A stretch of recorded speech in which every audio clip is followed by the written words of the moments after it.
तीनों उल्टे पैर भागने लगे, लेकिन तभी उस परछाई ने कहा, रुको, मैं तुम्हें कोई नुकसान नहीं पहुंचाऊंगा। तीनों रुक गए और डरते डरते पीछे मुड़े। सामने एक बूढ़े आदमी की आत्मा खड़ी थी। उसने बताया, मैं इस हवेली का मालिक था, लेकिन बहुत साल पहले एक लालच से भरे जादूगर ने मुझे यहाँ कैद कर दिया। जब तक कोई मेरे छिपे खजाने को नहीं ढूंढेगा, मैं इस दुनिया से मुक्त नहीं हो सकता। रोहन, नेहा और कबीर ने मदद करने की ठानी।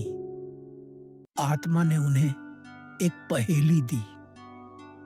जिस चीज को सब देखते हैं पर वह कुछ नहीं देखती, उसके नीचे खजाना छिपा है। तीनों सोच में पड़ गए। तभी नेहा को ध्यान आया। आईना। वे दौड़ते हुए हवेली के सबसे बड़े कमरे में गए।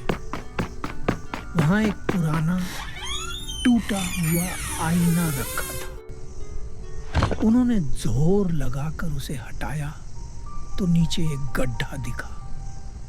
अंदर एक पुराना लोहे का संदूक था। जैसे ही उन्होंने संदूक खोला, सोने की चमक से पूरा कमरा रोशन हो गया।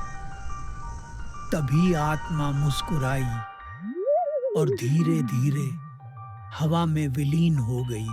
धन्यवाद बच्चों, तुमने मुझे मुक्त कर दिया।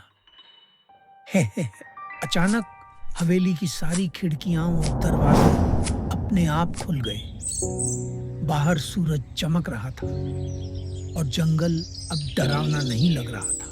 जब वे घर लौटे तो गांव के लोग उनकी बहादुरी की कहानियां सुनने के लिए उमड़ पड़े।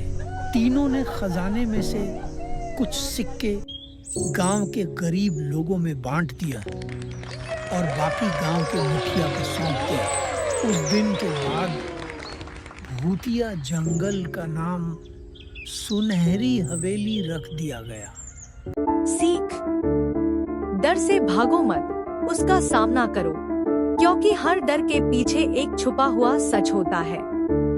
इस कहानी को लाइक करें, शेयर करें और सब्सक्राइब जरूर करें।